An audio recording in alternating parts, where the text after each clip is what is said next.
before the fantasy football season. And here's the top 12 kickers I'm ranking going into the week. The first one's Tyler Bass of the Buffalo Bills. So Tyler Bass, he's been great this season. Last season was a good rookie year for him. And so far this year, he's got 2 out of the first 3 games with double-digit fantasy points. And this week, he's got a great matchup versus the Houston Texans, where I think this Buffalo Bill team, once again, are going to be living in the red zone like they did in Week 3 versus Washington. And I think Bass in this ball game, he'll kick a few field goals, at least 2 or 3, and probably 3 or 4 extra points for another big fantasy day, because he's going to get a lot of volume. It's just a great matchup. And right here, I think he could finish the day as number 1 in Week 4 kicker. Number 2, Justin Tucker of the Baltimore Ravens. So Tucker last week hitting a game-winning field goal from 66 yards out.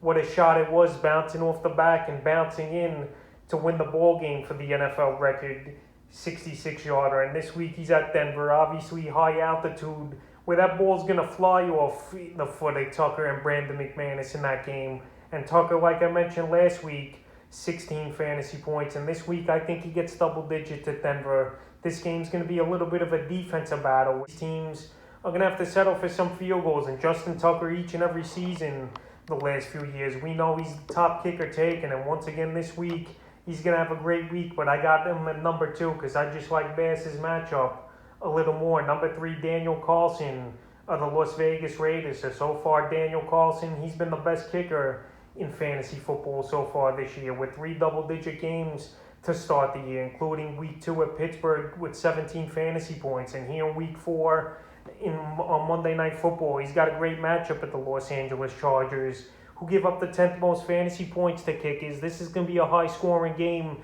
between these AFC West rivals. And right here, Carlson, he's just kicking great. He's getting opportunities. He's been in the zone. And once again, I think he gets 3 or 4 opportunities and reaches double digits for the 4th game in a row. Number 4, Matt Gay of the Los Angeles Rams. So Gay, he's in one of the best offenses in all of pro football, and he's been great so far for fantasy owners. And right here, the first 2 out of 3 weeks here of the season, he's reached double-digit fantasy points, with in Week 2 falling short by only 1. So last week versus Tampa Bay, a 26-yarder, 44-yarder, and 4 extra points. And here in Week 4, we're going to see another shootout with this Ram team and the Arizona Cardinals, where we're going to see a lot of opportunities, in my opinion, for Matt Gay to get 2 or 3 field goal attempts and maybe a few extra points. And I think it could be a similar type of game for Gay here in Week 4 like it was in Week 3. So I like him at number 4. Number 5, Harrison Butker of the Kansas City Chiefs. So the Chiefs here, they lost tough 2 games in a row now. But Harrison Butker, he's been getting his opportunities. He's still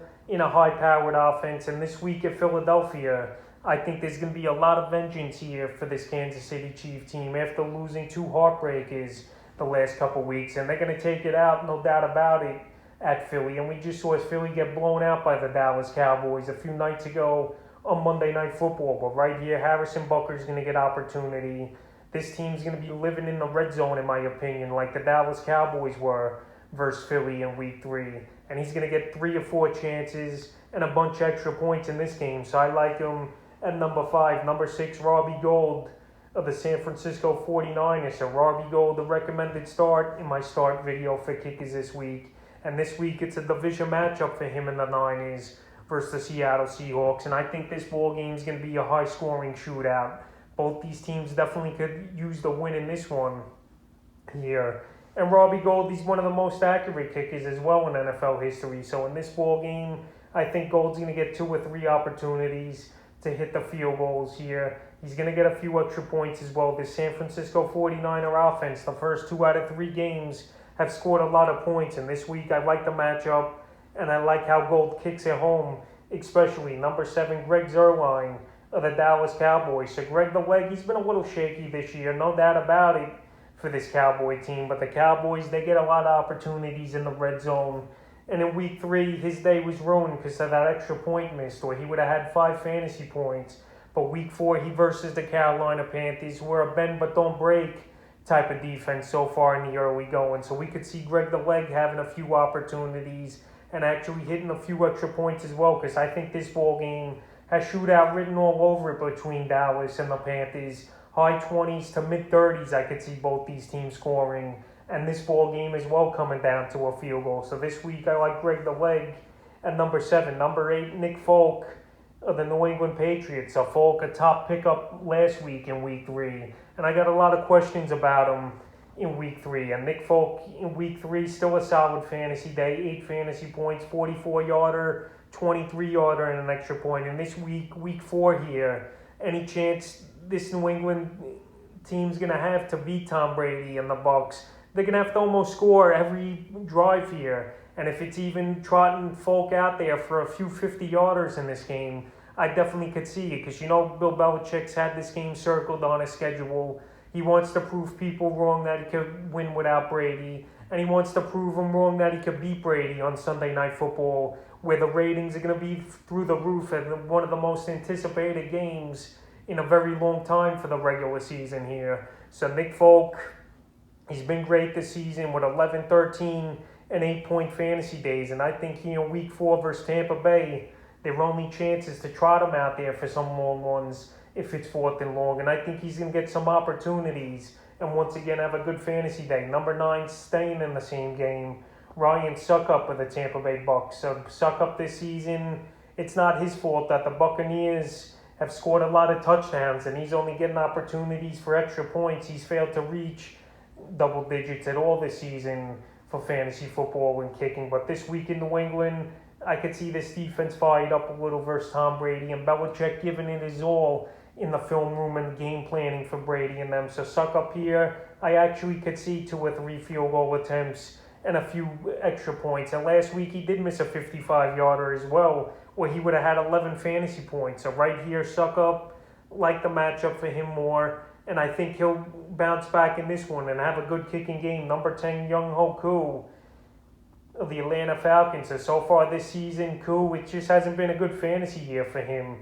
6 points, 5 points, and 6 points for fantasy owners. But hey, it's not his fault. He's not missing field goals. It's just the Atlanta Falcons aren't scoring the football or even getting close into red zone positioning for Koo to kick. And we know Koo's range is from 52 to 55 deepest. But here in week 4, he's got a great matchup versus the Washington football team that gives up the most fantasy points to kickers. So in this game, I could see 3 or 4 field goals kicked through the uprights here by Koo and a few extra points. But I also could see it the other way, where he only gets 6 or 7 points in this one. But I still like him as a top 10 guy at number 10 here. Number 11, Dustin Hopkins of the Washington football team. So Hopkins this season, he's been pretty solid for fantasy owners, except last week in week 3 had a down game at Buffalo with only 3 extra points. But week 4 at Atlanta, he's going to get many opportunities. It's an indoor game. And the Falcons here, they give up a decent amount of field goals to kickers this season. So right here, I could see Hopkins scoring double digits like he did in the first 2 weeks of the season. And right now, he's still available in 90% of fantasy leagues. So if you need some kicking help desperately, I think Hopkins this week gets it together once again at a weak Falcon defense. And the 12th and final kicker I like this week, Evan McPherson of the Cincinnati Bengals. So I like the Bengals all across the board, and I've spoken about it this week with their great matchup on Thursday Night Football tonight versus the Jacksonville Jaguars. So McPherson so far this season, week 1, 11 fantasy points versus Minnesota. In the last 2 weeks, week 2 at Chicago, 7 points, and week 3 at the Pittsburgh Steelers, 7 points. So week 4 here versus Jacksonville, they're going to have many opportunities in the red zone. Is this Bengal team. McPherson, he's got a pretty good boot where he's kicked already a few 50-yarders through the upright. So right here, I think in this one, he gets a 50-yarder once again and a few extra points and a chip shot. So I like him in number 12. So that's the top 12 kickers I'm ranking heading into week 4 of the fantasy football season.